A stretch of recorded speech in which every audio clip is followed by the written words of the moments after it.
What's going on, YouTubers and football fanatics? It's your boy, The Beagle, along with Jordan. Come back with your two guys' opinion video for today. What are we going to talk about today, Jordan? Well, today we're going to give you a rundown of all the training camp battles. Not all of them, but the most important to us. We're going to start with the wide receivers. So, first off, we know who the number one wide receiver is, right? Mr. Hilton. I would hope Mr. you know. T.Y. Hilton. I would hope you know that. Mr. T.Y. Hilton, his stats dropped last year, but you got to think that had a lot to do with Andrew Luck being out. We had a quarterback that did not really know the system. He came in, with basically going here, and he just handed the team. Overall, I feel like Jacoby Brissett did a very good job. We only won 4 games, but we were probably we probably could have won 8 of them that we lost in the final minutes, and we just couldn't close out the games. We were a really beat up team. Well, that's not necessarily on Brissett either. We had a very lackluster defense. The Colts for the longest time really hasn't been known to have any defensive team. Right. Some would say even when we won the Super Bowl, our defense wasn't the greatest. No, but they stepped apart. They stepped apart, and they proved that you don't need the number one defense. All you need is players, just right here, between the rib cage. All you need is heart, determination, and the ability to believe in yourself. And it can carry you a lot farther than a lot of things will. So back to what we were talking about as far as the training camp battles and the wide receiver. T.Y. Hilton, he had a down year, but ultimately he still finished with 57 catches and over 900 yards. You look back on all the number one receivers in the NFL, including Antonio Brown, and you look at his stats without Ben Roethlisberger, or you look at Julio Jones' stats without Matt Ryan, and there's a pretty big drop-off in production. So the fact is, he almost had 1,000 yards and 4 touchdowns, and he didn't have a starting quarterback.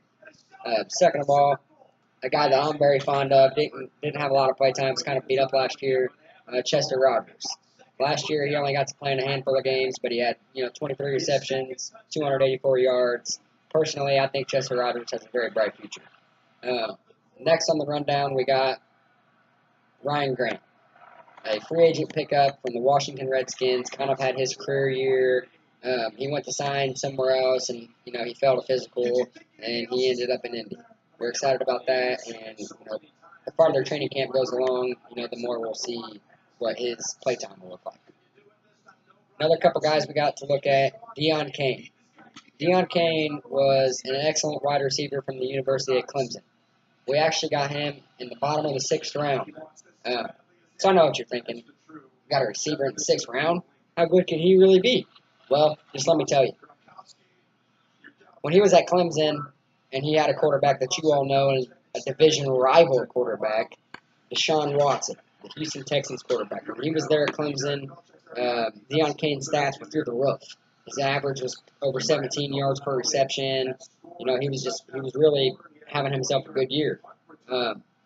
Once Deshaun Watson left, his stats dropped, and ultimately that led to his drop in the NFL draft.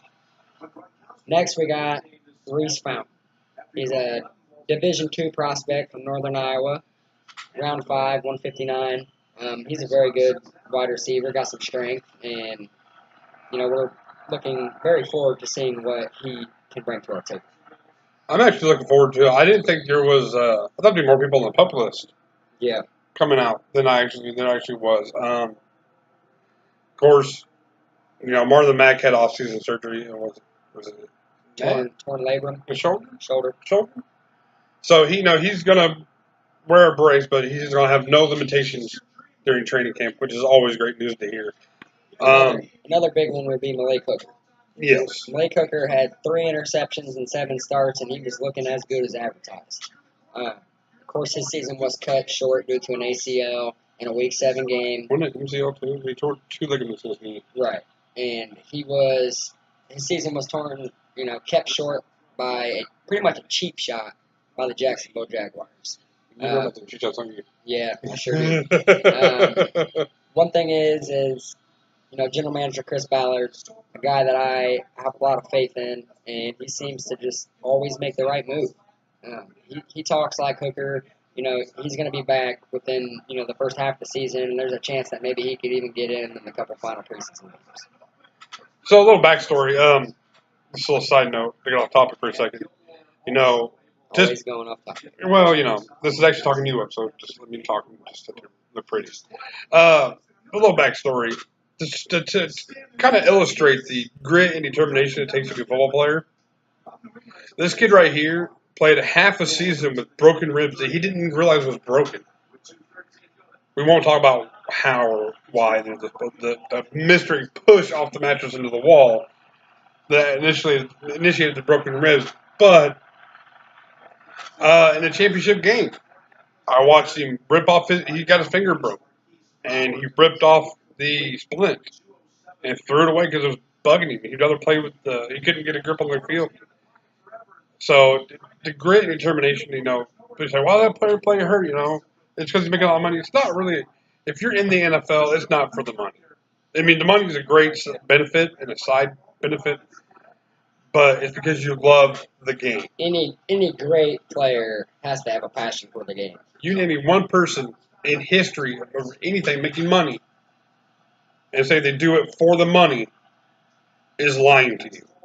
Because you need passion to succeed in anything in life. We know concrete, you do concrete Monday through Friday. Bust your ass.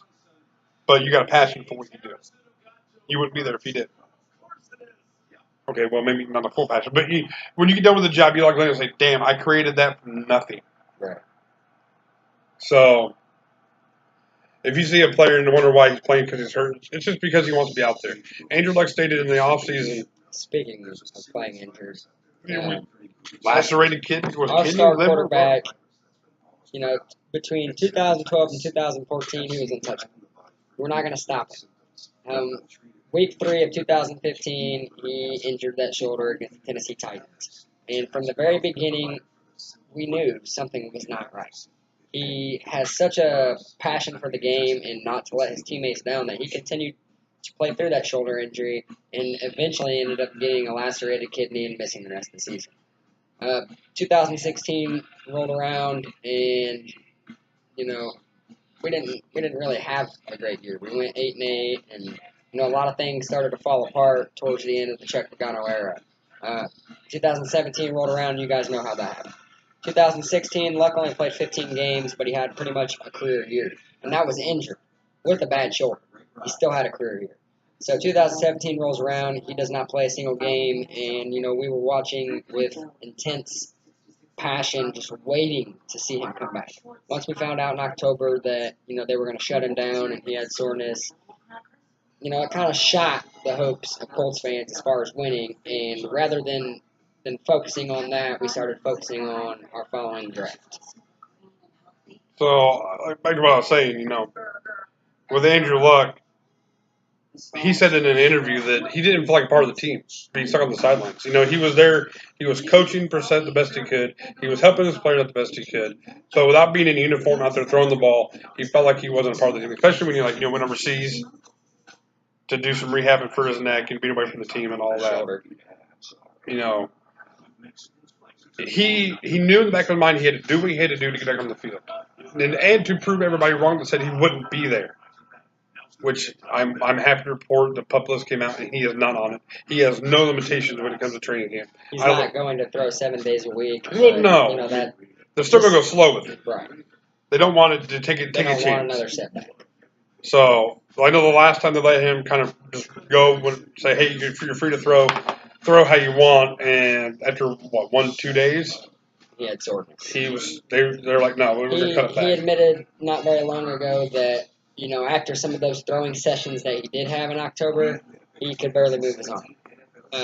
He's reporting right now no soreness, no limitations. He's coming out camp, and he's coming out with a fire in his eye to prove you, USA Today Sports, you were wrong. You were very wrong. Perfect transition there, Jordan. Yes, USA Today published an article saying that even with the healthy Luck, they don't foresee the Colts going any better than 2-16. Well, they might as well say 2-16. They're out of their damn minds anyway.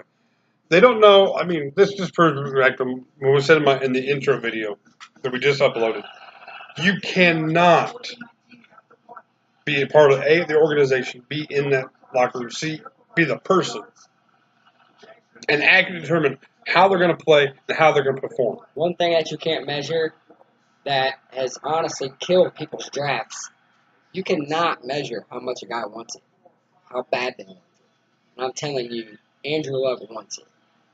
But I will think I do need. I actually, as angry and as bitter about this article as I am, I do want to give a thank you to the. I don't know who wrote it. I read this on Colts.com. I'll link it in the description so you can go check it out yourself. I want to thank the guy that wrote that article or girl that wrote the article because you just gave a fire to the whole Colts organization. That's just luck. To Ballard. To Ballard. To Frank Reich. And it is Reich. If you listen, it's Reich. It's Reich. It's Reich. It's Reich. It's Reich. It's Reich. It's Reich. Reich. Okay. Put in the comments who am I right? Who's right? I say it's Reich. I say it's right. So let us know who you think is right. We all know it's me. Anyway, to everyone in the front office, to our owners, to our coaching staff, which we just got a hell of a defensive coaching staff, or coach. And if we're going to go there, we can't, fail but to mention how we got Frank Reich.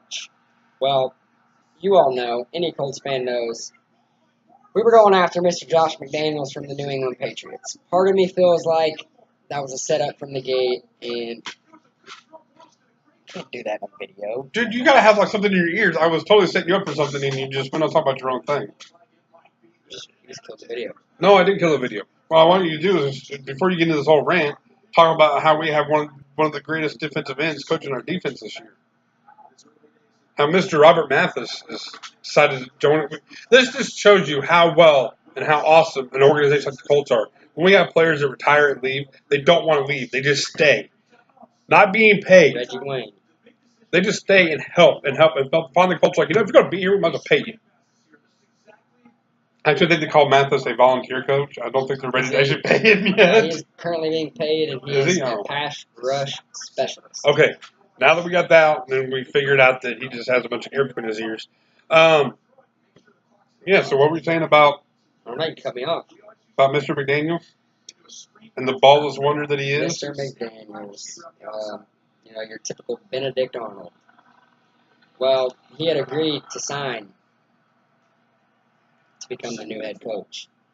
And in the 11th hour, after he had picked his suit, got guys to put their job to come here. A defensive coordinator from the Cowboys, and also had his entire staff put together. He backed out at the final minute and did not have the nerve to call his assistants. That's how honorable the Colts are. Ballard went straight to his assistants and said, "You are not being fired. We are going to hold up to our end of the deal, and you are still going to be the coach." Meaning, the next head coach will deal with you as their defensive coordinator. Not that, he minds anyways, because we got a very good defensive coordinator out of the deal. But honestly, I feel like it's a blessing in disguise, because we got an offensive mastermind, and that's exactly what we need. Bottom line is, hold on, before I go on, can you smile? I didn't think it was possible. Anyway, the bottom line is, again, yeah, it was a blow to us, and we had to scramble. The Colts did a great job bringing in a coach that wanted to be here. That won a Super Bowl against Mr. McDaniels. With a backup quarterback, I may add. Don't even get me started there. So, as much as I would rather, any day of the week, have a coach that wants to be here rather than a coach that doesn't want to be here. And we all seen how McDaniels' first stint in Denver went. Come on, man. I think he almost smiled there. Oh, there he goes. Okay, it is possible. So, again, the USA Today article, we'll go into it where they talk about essentially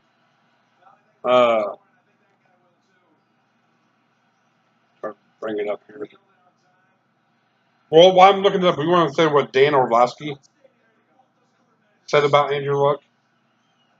Darren Orlovsky, we all know Dan Orlovsky. He was our backup quarterback back in 2011 when Manning had his neck injury and was out for the year. And he was the only quarterback on the roster that was able to lead us to a win, 2 wins at that. And, he was pretty blunt, as long as Andrew Luck's healthy, he's good for 8 wins. And he's good for at least a playoff run. we'll be in playoff contention with the healthy luck, regardless of what the rest of the roster looks like. Okay, so I got the article up now. Before, just a little trivia. You knew how to answer this because we did it yesterday, or day before yesterday, and you got it right. I don't question him in football. He knows way more than anybody would realize. So if you get this right in the comments below, please don't you just give your honest guess. If you get it right, the first one to get it right, we will give a shout out on this channel too. Which one of the wide receivers had the most receiving yards last season? Was it T.Y. Hilton of the Colts, Jarvis Landry of the Dolphins? False. Jarvis Landry now plays for the Cleveland Browns. See what I mean? Okay, fine. This is last year. He was with the Dolphins last year. So this is last year, regardless of where they at now. Richard Matthews of Tennessee. Shard Matthews. Oh, well, it looks like an S or C from back there. Sorry. He says I have hair between my ears. He can't even read. I just can't read. I died a third digitation. Robert Woods, the USC prospect, who plays for the Los Angeles Rams. Personally, I'm going to have to go with Mr. Jarvis Landry. I know Ty wasn't because I feel like he wasn't very targeted. So I'm not going to bet against him, except for when we do pick the season. So, oh, gee, you're pulling the results up now. Once again, I'm right. You shouldn't spoil that. Not they're watching this video, they can do type in your response. So anyway, if you get this question right, we will give you a shout out in the video. So basically, it was Nate Davis of USA Today had this to say, and Indianapolis Colts 2-14. Even if Andrew Luck has made a complete recovery, his supporting cast hasn't, crippling in a once downtrodden division that's transformed in Luck's absence. Which in a way, what he said makes sense because we all knew that the AFC South was a dumpster fire, and for years the Colts were surefire winners. Oh yeah, guaranteed. Now we got 4 franchise quarterbacks in the division. Well, 3. Blake Bortles, I'm sorry. So Tennessee's got Marcus Mariota, Oregon prospect, second overall pick in the draft, right behind Jameis Winston. Don't get me started on that. And he's had a lot of success, and he made it to the playoffs last year, and that was a big step for the Titans in general. Then you got the Texans, and they got Deshaun Watson, Clemson quarterback, and the first 7 weeks of the year, man, he blew it up. He really lit it up, and he had Colts fans, Jaguars fans, Titans fans nervous. Then you got the Colts. Andrew Luck, number 1 quarterback in the division, hands down, the only quarterback in the division besides Blake Bortles to have won a playoff game and been to an AFC Championship game. Of course, we both know how those games turned out against New England. And then last but not least, you got Blake Bortles. Game away from the championship last year. I'd say the difference between that is Luck didn't have a number 1 defense behind him the year we went, and ultimately we see now that deflate game ended. So back to something that we want to talk about, the first half of the schedule. We're going to talk about the first 8 weeks of the schedule, the tipping points. We're not going to give you predictions yet, but we are going to tell you kind of a little bit about each squad. Which we're roughly what? A month and like a week? Like 5 weeks away from the kickoff of the regular season? Give or take. Which each passing day gets more and more exciting. I hope you guys are pumped. We're pumped to watch football. So week 1, we got, of course, at home, for the first time in a while, home opener. We got the Cincinnati Bengals. Cincinnati Bengals, they were not a real great squad last year, just like Indy. They had a few more wins than us, and of course they beat us in the head-to-head matchup. But, their quarterback hasn't played that great. Andy Dalton's had a few down years. Ultimately, they got a lot of talent on the offensive line, the defensive line. They got Vontae Perfect. They got A.J. Green, Joe Mixon. There's a lot of talent there in Cincinnati. Ultimately, coming down to Indy, I feel like we fared pretty well during that game. My personal opinion is the Bengals. I mean, come on. Really? Sorry, Cincy. It's just what it is. What it is. So I guarantee. I know we're not going to make a picks now, but I can go ahead and confidently say we'll probably start 1-0. We're going to start 1-0. I will never pick the Bengals to win a game. So USA Today. Sorry, maybe just the Lions. We already have half the wins you projected us in the first week of the season. Number 2, we're going to the Washington Redskins. This year we play the AFC East division, which would be the Jets, the Dolphins, the Bills, and the Patriots. And then on the other side, we play the NFC East. And the NFC East, for years, was called the NFC Least. They were one of the worst divisions, and they started to come their way up. Big tipping point for the Redskins would be a quarterback change. They let Kirk Cousins walk. Personally, I don't know how I feel about that situation, but they did replace him with a very above-average quarterback in Alex Smith. Uh, they let some wide receivers walk in terms of Pierre Garcon and Deshaun Jackson and even Ryan Grant. So a lot of their top targets have been replaced there in Washington. And let's face it, in my opinion, it is every time I talk, it's gonna be my opinion. It's gonna be anybody else's. The Redskins screwed up, several years back by not maintaining the field. They injured what could have been their franchise quarterback for years to come. So they got to deal with that. And personally, I don't feel like they ever had much faith in Robert Griffin, and here's why. You trade away an insurmountable amount of picks to get, to the Rams. They traded away several players to get Robert Griffin. But in the same draft, you have the nerve to take another quarterback. That's not very confident. Okay, but let's give RG3 his due, though. He wasn't going to fair shake when they wouldn't take care of the damn field. And even if they had, to show you the kind of, I want to say, mismanagement of their players they have over there, once he got his knee hurt, they rushed him back as soon as he was able. They did not take his time. He partially rushed himself back. He did, but as an someone who they should have stepped in and said, "Hey, man, you need to slow it down. We'd rather have you for 10 years than 10 games." Yeah, and he didn't last another 10 games. Every time an NFL team picks a player, they're investing in that player. They invest not only time, but a lot of money. They also they advertise for that player, and they put that player on their back to say, "Hey, you're going to help us, and in turn, we're going to help you." So let's just not say mismanagement. Let's say mismanagement of investments. Right.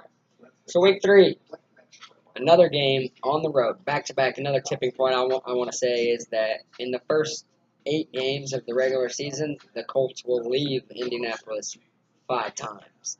That is, that's a large amount of road games in your first short period of season. You've got 2 sets of back-to-back road games. So here's the first one. We're going down to Philly, where Frank Reich will play his. That's the first set of back-to-back. I know, but okay, I thought you meant that was like the first away game. That's the first set of back-to-back away games, and Frank Reich will get his chance to go down to Philly and show them just what he is cooking with. That's a big game. Carson Wentz. We all know what happened to him. He was an MVP candidate, probably would have been the MVP, and there's no doubt in my mind that they still would have won that Super Bowl no matter who was playing quarterback. Whether that was Nick Foles, Carson Wentz, or me, they would have won the Super Bowl. So Philly's got an all-around team, and that's going to be a very tough game going on the road, and so that'll be a good one. Week 4, first division game. By the way, I had no opinion about that game at all. Week 4. First division game of the year. The Texans at home.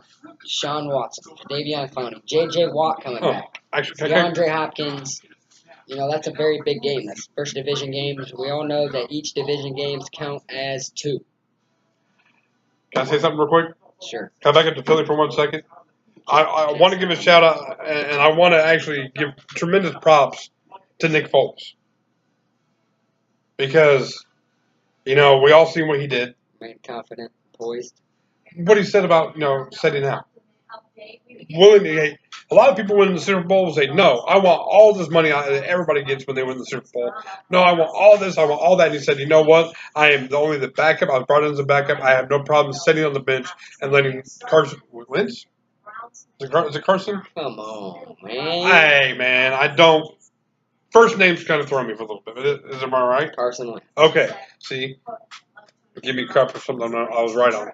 Anyway, saying, hey, I'm gonna put him in the driver's seat. He was a starter. I'm not gonna try to take his job. I don't want any extra money. And props to Carson Wentz for not being super sensitive to his backup winning a Super Bowl. Oh yeah. Well, you know what? That nice eagle diamond ring will look great on his finger, though. So back to week 4 against the Texans. That's a big game. first division game, and it's the only division game in the first half of the season, which sets you up for 5 out of the 8 games in the bottom half of the season to be division games. So week 5, we all know what this one's going to be. The Josh McDaniels game. The rivalry is back on. Tom Brady, obviously, I'm not a Tom Brady fan, but I can't deny the fact that he's one of the greatest. Just 5-time Super Bowl champion, been to 8. There's no telling if we're going to see that again. They got a lot of talent each year. They are in contention for a Super Bowl, let alone playoffs. They've won their division for 170 years in a row or something like that. And it's a really impressive game. For us, being a Colts fan, that was always a rivalry. Oh yeah. But ultimately, like Brady. Manning Brady was. We all know for it to be a rivalry, you have to win some.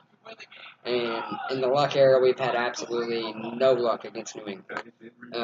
So we got to having a new coach and a new offensive system. I have a good feeling that this isn't going to be the typical dogfight that it normally is. It's going to go down to the wire in New England. We're going to give them their best shot.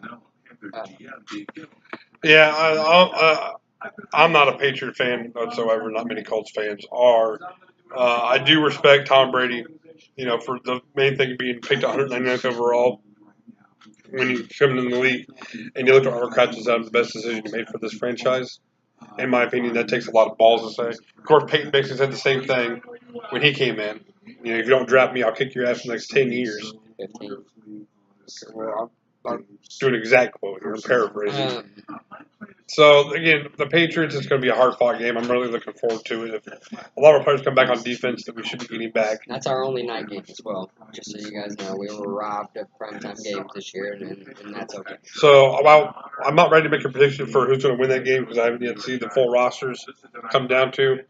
Knowing what our corners and our defensive backs and our defense is capable of, I am predicting at least one Tom Brady interception. I won't disagree with that, Tim. Really? I look like John Madden than I do anybody else. Week 6, we got the Jets. Now, this is another tipping point. Week 5 and 6 is the second slate of back-to-back road games, both on, the East Coast, I think. So, I just say the East Coast because they're in the AFC East. But you got the Jets, and we all know the Jets have been a major dumpster fire for the last several years. But they got 3 capable quarterbacks on their roster. They just drafted Sam Darnold, the USC quarterback, and there's a lot of faith that he will take over and be their franchise quarterback. Also, they have Teddy Bridgewater. We all know Teddy Bridgewater, who was a first-round pick from Louisville to the Minnesota Vikings. He started off having an excellent career and was just one bad kicker away from beating the Seahawks in the playoffs just a few short years ago before a knee injury. He never bounced back from his knee injury. We all know what happened, and now he's in New York fighting for a starting job. They also have the veteran Josh McCown, so they have a lot of talent there in the quarterback room, and it'll be exciting to see how that shakes out, as well as a very dominant defense in the makings. Another tipping point is. How many tipping points are you going to talk about? This is the 3rd straight. Week 7, we play the Buffalo Bills. Buffalo Bills got A.J. McCarron this past year in free agency. They also got.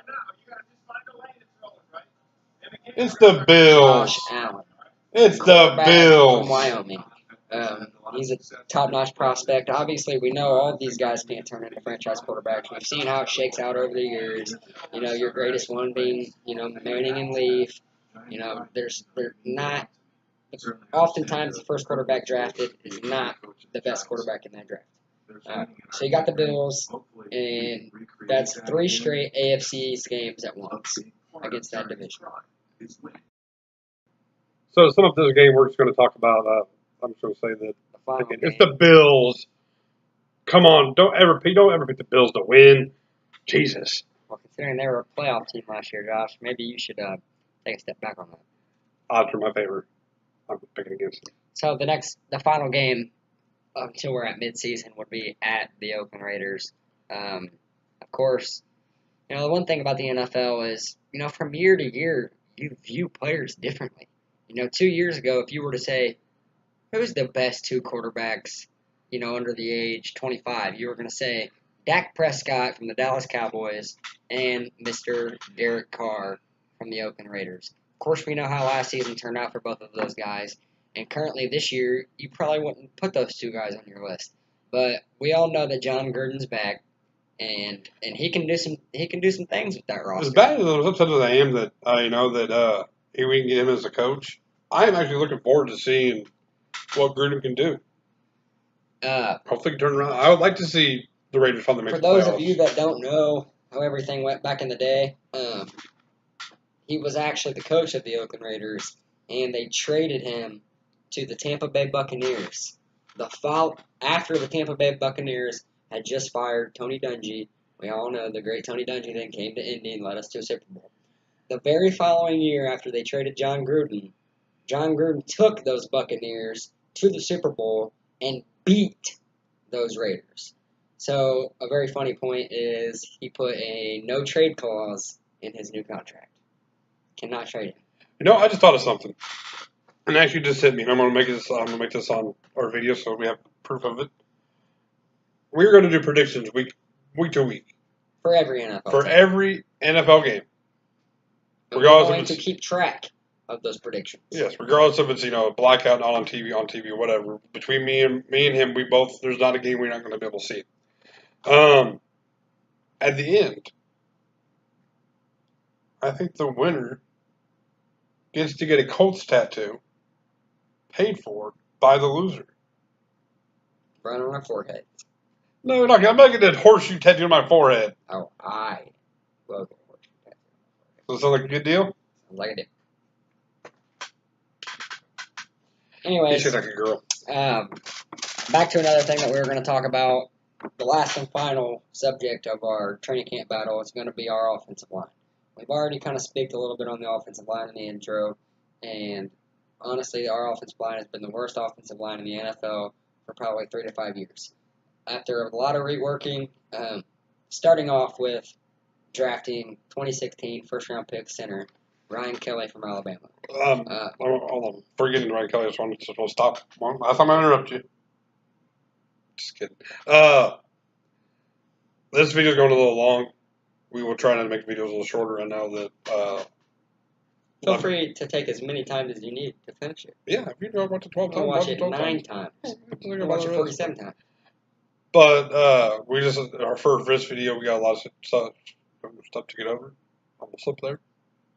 So back to the offensive line now that he interrupts me on our 10.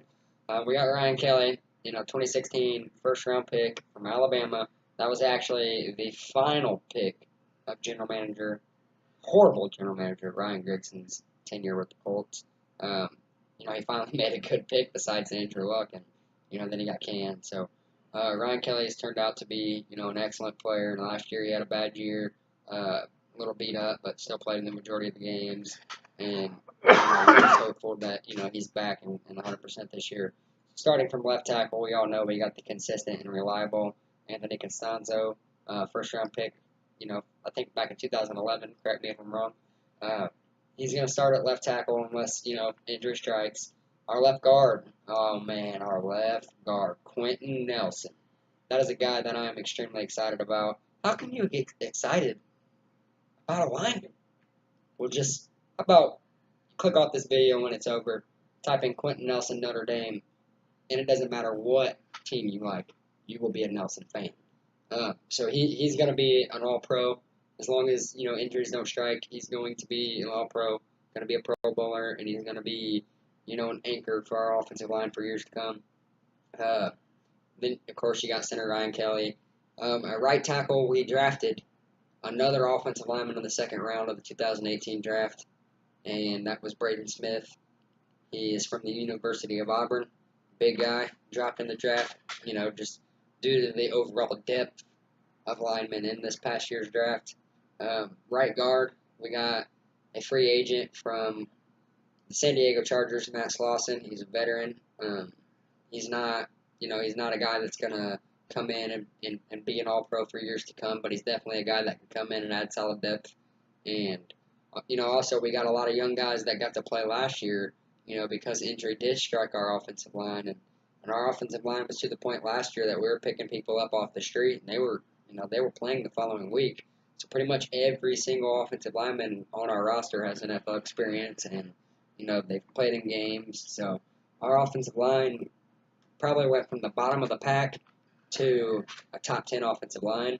I think an offensive line improving that much, we haven't seen Andrew Luck behind a good offensive line. We haven't seen Marlon Mack behind a good offensive line. And we know that boy ain't afraid to take off and run. Right. So, between Luck and that trickles down to everything, man. When you win in the trenches, you truly win. We've seen what Jacksonville did last year.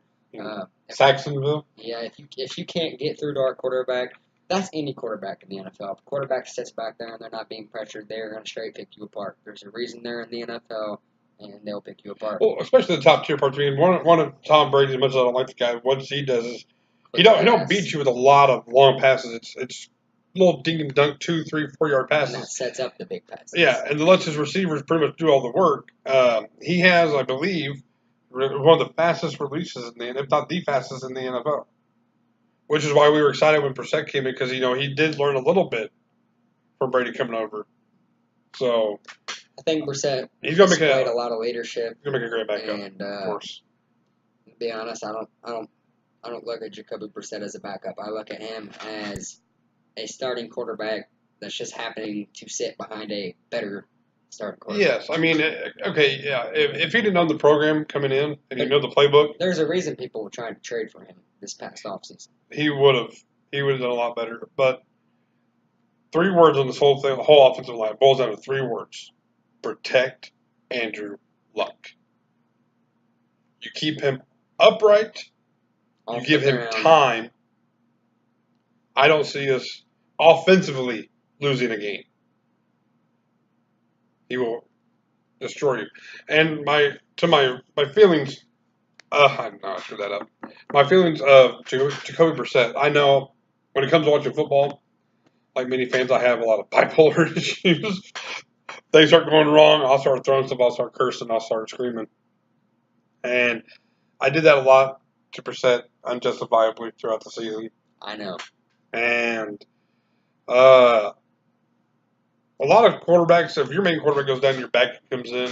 As a fan, you're like, ugh, God, we're going to lose. Extreme drop in production and fan, what's the word I'm looking for? Fan confidence from your fans.